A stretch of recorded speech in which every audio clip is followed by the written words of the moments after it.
Hi, and welcome to the Table Podcast. You are getting ready to hear a message by Pastor Jamie called The Grieving Sisters from our conversation called Encounters with Jesus. We hope what you are about to hear will bring meaning and purpose to your life. If you have any questions or if this message touches you in any way, we'd love to hear from you. You can find us at www.thetableonline.com. Family.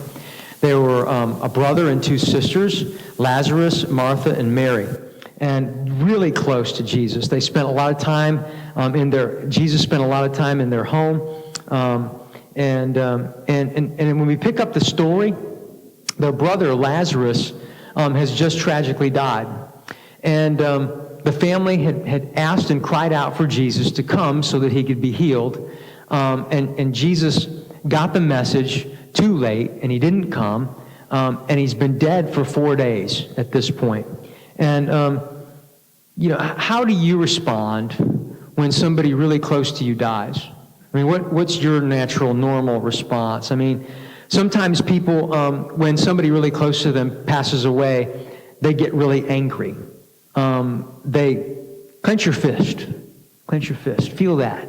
I mean, you can't not clench. When you clench your fist, you feel kind of angry. And that's one response that we naturally might have to losing somebody close to us. Or perhaps if you've lost somebody, you simply fall apart in tears. You come undone. You're so brokenhearted, and you're hurting so badly, and you just don't know what else to do. What's interesting tonight in the story, we're going to see Martha is the sister who primarily has a response where she's angry. And she's hurting, but she's mainly hurting through her rage, through her anger. And she I imagine and picture her coming to Jesus with a clenched fist. And Mary, her sister, in the loss of her brother, she's kind of isolated, and she's gotten real quiet and still, and her tears are just flowing. They're just flowing. So let's take a look at how they both encounter Jesus. We're going to look at that extended piece. Your scripture is in front of you on that piece of paper, or you can look in your Bible. I believe that'll be on page 1038. Maybe. It's probably close. Anyway, it's John 11, verse 17 through 44. And we'll pick up the story, and I'll talk about some of it as we go along. It says this: When Jesus arrived in Bethany, which is just a few miles from Jerusalem, the city where Jesus was killed, it says he was told that Lazarus had already been in his grave for 4 days. Bethany was only a few miles down the road from Jerusalem, and many of the people had come to console Martha and Mary in their loss. Now that's a good thing, right? What the people did in the midst of them losing their brother was a good thing. They came to console them in their loss. And what that meant in this tradition, in the Jewish tradition, was it just meant that they came and were with them. They were quiet, they were still. They did something that was called sit shiva. It meant for 7 days you didn't speak. You just hung out with people in their grief. It is when somebody falls apart or dies, and we love somebody who's lost that, some of the best thing that we can do is simply show up and be quiet. Be still. Be with them. Okay? Verse 20. When Martha got the word that Jesus was coming, she went out to meet him. But Mary stayed in the house. So here we see, here's the two sisters who have completely different responses to the news of Jesus' arrival. Martha, I picture Martha's going right out there. She's just going to talk with Jesus about this. She can't believe what's happened. And Mary stays inside the house, crushed in her pool of tears. It says, Martha said to Jesus, Lord, if only you had been here, my brother would not have died. See, that's how I picture her coming with that clenched fist, that posture of anger. Saying, Jesus, why did you take so long? Why didn't you come right away? Why didn't you come when we asked you to? You could have healed Lazarus if you'd just gotten here in time. And her cry is the one that many of us make when we lose someone that's incredibly close to us. I mean, we cry out, God, why? Why? Verse 22. But even now, I know that God will do whatever you ask. And Jesus told her, your brother will rise again. Yes, Martha said, he will rise when everyone else rises at the last day. See, she's being a good theologian. She's saying, yes, yes, yes, I know the resurrection of the dead and all that, Jesus. I understand that. I believe that. But my brother's dead now, and I'm hurting, and I'm upset. And quite frankly, I wish you'd have come here earlier and done something about this. And you weren't here. Jesus told her. Now, I picture Jesus in this moment kind of coming boldly and kind of getting really close to Martha to get her attention. And he says, I am the resurrection and the life. Anyone who believes in me will live even after they die. Everyone who lives in me and believes in me will never die. Do you believe this, Martha? You see how pointed and almost in her face Jesus gets? I mean, he's saying, hey, Martha, what about you? Do you believe this? And sometimes when we kind of maybe bow up on God a little bit, it's good for him to get in our face, point his finger, and say, hey, do you believe this? Do you buy that this is the truth? Do you trust in this? Because Jesus here comes with a perspective of, since I am the way, the truth, and the life, I'm going to tell you the truth in this moment, Martha. I know you're hurting in your anger, and what you need right now is to hear the truth about who I am and the fact that that makes a huge difference. He goes on. He said, well, Martha says back, yes, Lord, she told him. I have always believed that you are the Messiah, the Son of God, the one who has come into the world from God. Good answer. Good answer. Now, so as Martha cried out to God in her anger, Jesus boldly and clearly confronts her with the truth about who he is. She says, I am the resurrection. When you kind of come at me with these words, you need to hear some truth, and I'm going to speak it to you. Verse 28. Then she returned to Mary, and she called Mary aside from the mourners and told her, the teacher is here and wants to see you. So Mary immediately went to him.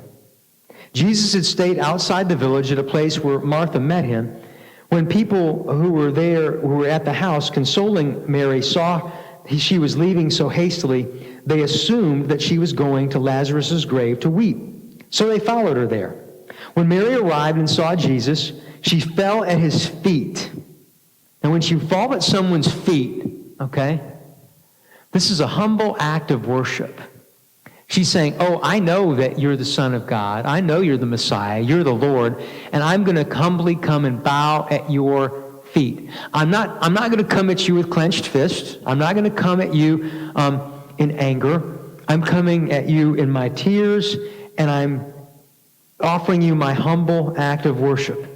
And you know what Jesus doesn't tell her to do? Get up, stop worshiping me. He lets her worship him. And she said, Lord, if only you had been here, my brother would not have died. Now, did you see it? Did you see that those are the exact same words that Martha had just gotten done saying? She says, she wasn't there, but she says the same words, this exact same thing that she said to Jesus in this moment. And Jesus has a completely different response to Mary. I mean, I'm expecting Jesus to tell her the same thing.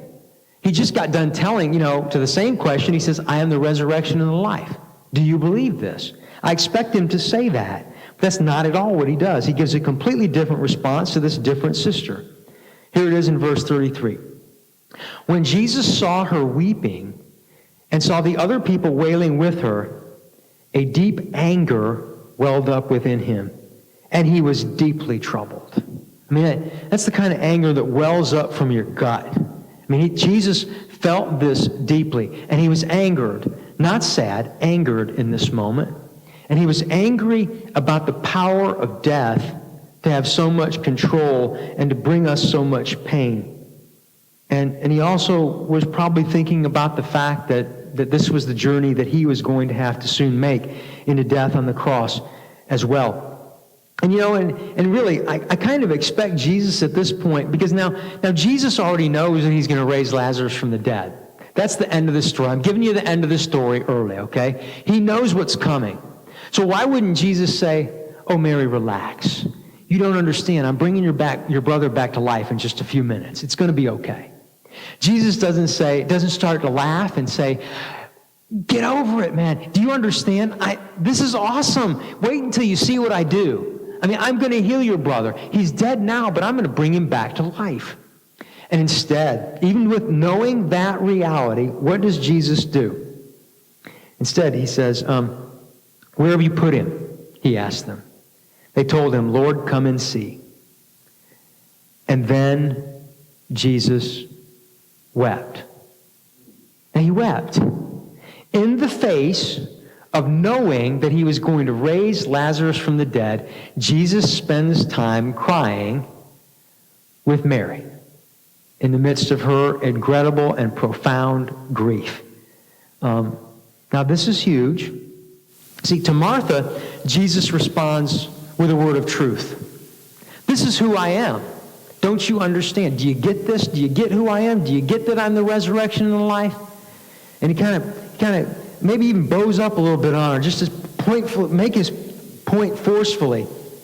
And here, to Mary, Jesus grieves with her, just sheds tears in the midst of her pain. How odd that Jesus has a different response to different sisters. Now, here's what happens. Jesus is revealing the very nature of God in both responses, in his truth and in his tears.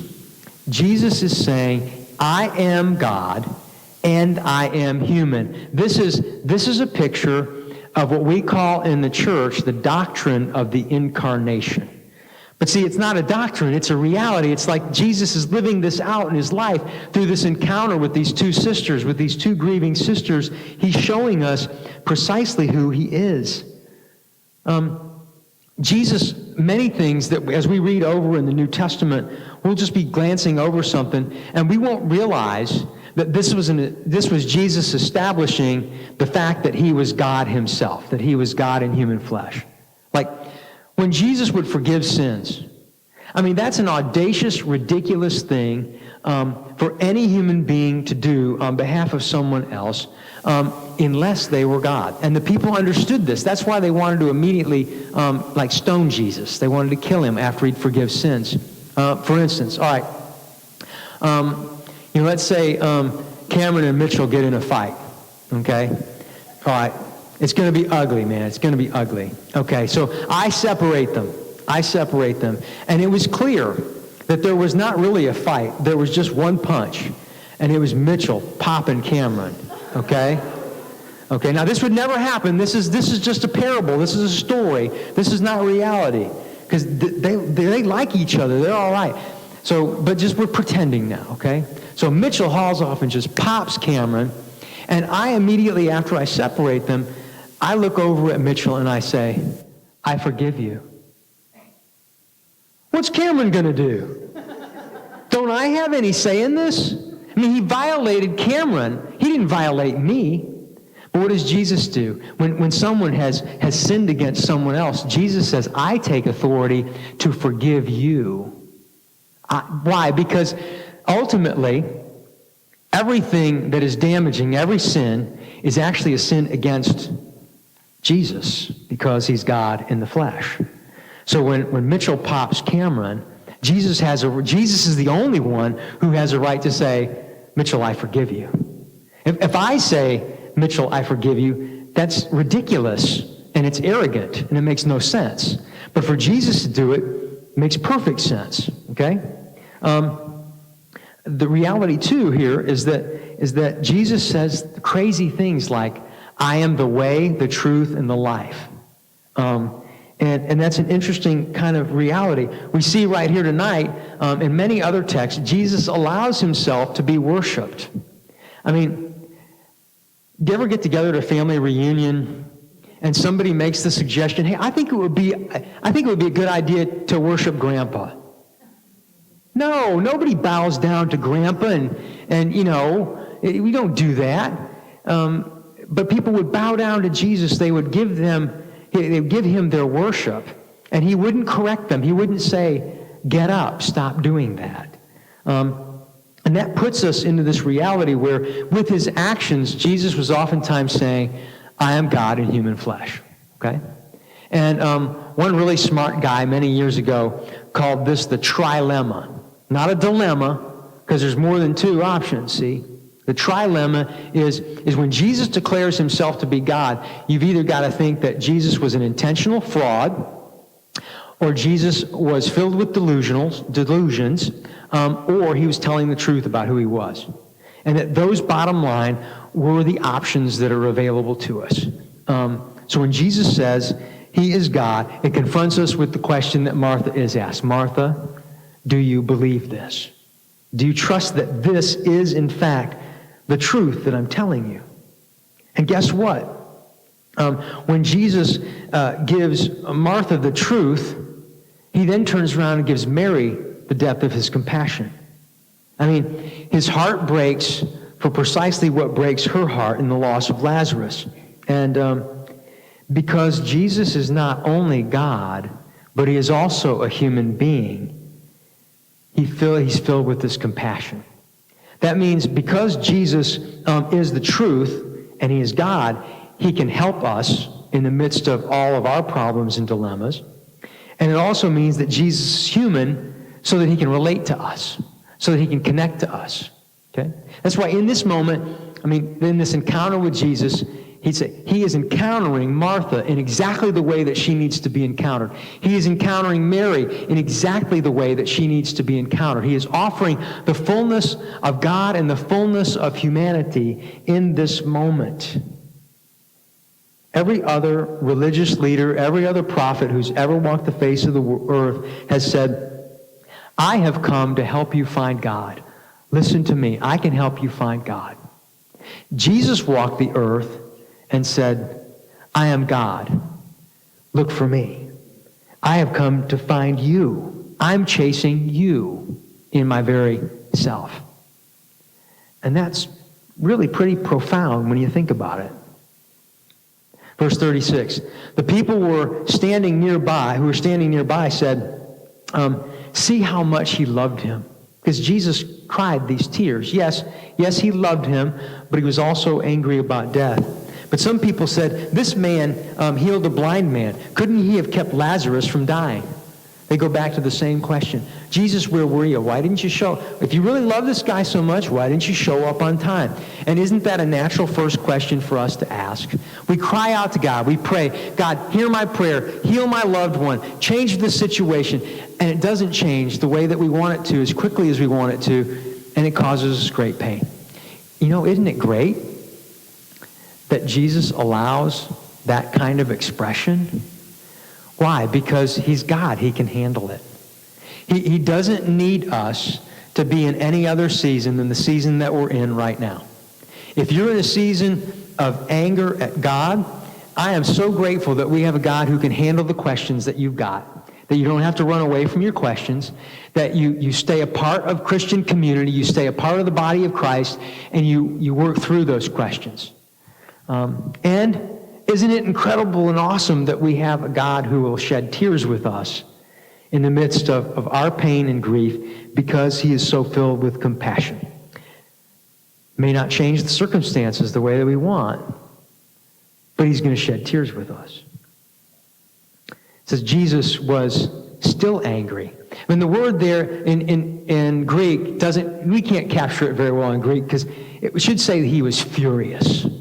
He was filled with an indignant anger. He was filled with a bellowing anger as he arrived at the tomb in a cave with a stone rolled across its entrance. He said, roll the stone aside, Jesus told them. But Martha, the dead man's sister, protested, Lord, he has been dead for 4 days. The smell will be terrible. Now, this is where I love the King James Version, because in the King James Version, he said, but Lord, he will stinketh. Okay? It's like 4 days is a long time. 4 days means that he was really, really, really dead. Okay? Jesus responded, "Didn't I tell you that you would see God's glory if you believe?" So they rolled the stone aside. And then Jesus looked up to heaven and said, "Father, thank you for hearing me. You always hear me. But I said it out loud for the sake of all these people standing here so that they will believe that you sent me." See, the encounter that he has with these women and all the crowd is there so that we can encounter the living Christ. 43, then Jesus shouted, "Lazarus, come out." Now he shouts. Jesus doesn't need to shout, but he shouts because of his anger at death. And the dead man came out, his hands and feet bound in grave clothes, his face wrapped in headcloth. Jesus told him, "Unwrap him and let him go." So, why does all this matter? Why does the fact that Jesus is fully human and fully God make a difference for us? Where he can share his compassion and his tears with us in our pain, and then he can get in our face, put his finger on our chest, and poke on us whenever he wants to because he's the Lord of the universe. Why does that matter? Well, because the reality is everyone here needs to hear some truth sometimes. Everyone in this room needs Jesus to step up and get in our face a little bit sometimes. And everyone here needs Jesus who will be filled with compassion and who will shed tears and weep with us when we weep. Now, neither his truth nor his tears fixes all of our problems, but it points us to him as the response to what we're facing. Sometimes I need the truth. There are moments in my life when I need Jesus, or I need a friend to be like Jesus, to lovingly punch me and wake me up and say, "Jamie, stop it. Stop it." Okay? And so that's what we do for one another. Because Jesus is God, we get to speak the truth in love to one another. And other times, I need a friend who will come alongside me. I need Jesus to come alongside me and weep with me. And that's what we need our friends to do as well. Jesus gave truth to Martha. He gave the goodness and grace of his tears and compassion to Mary. And the reality is sometimes it is absolutely wrong. It is even cruel to offer someone truth as they are grieving. Think about right now in our daily devotional, in our soap, one of the things that we're going through is the book of Job. And one of the things that Job's friends do is as soon as they open their mouth, they speak some things that they perceive as truths from God without having bothered to listen to the pain that Job is facing and what he's going through. And it's just terrible to do that. So we have to remember, sometimes we wait for the opportunity to speak the truth to someone we love, and that happens on the basis of the encounter that we're having with them and the encounter that we're having with Jesus Christ as we grow in faith. But other times, it's wrong to just sit with somebody and weep with them when really what they're desperate for is to hear the truth. Okay, sometimes our compassion for someone needs to be tempered by our ability to speak the truth. Both are absolutely important. But also a lot of times, some of us are on the abrasive side, and we love to tell people the truth, but we forget to do it with any sense of compassion. And we forget to sit with them in their tears. And Jesus Christ is the perfect balance between truth and grace. Why? Because he bathes his truth in his tears. That's the meaning of the cross. When Jesus goes and dies on the cross for us, it's so that we can understand the full expression of God's love for us. That when we're hurting, when we're in need of truth, that Jesus is there on the cross dying for us to forgive us and to offer us that redemption, that sense of his grace and his love in the midst of what we're facing. And how important that is. Sometimes the best thing of all is that simply God is with us in whatever it is that we're facing. And so tonight, we want to acknowledge that God is with you wherever you are. Whatever you brought in tonight, That's the truth. And one of the things that we do when we come to the Lord's table is we acknowledge that it's not our table, it's God's table.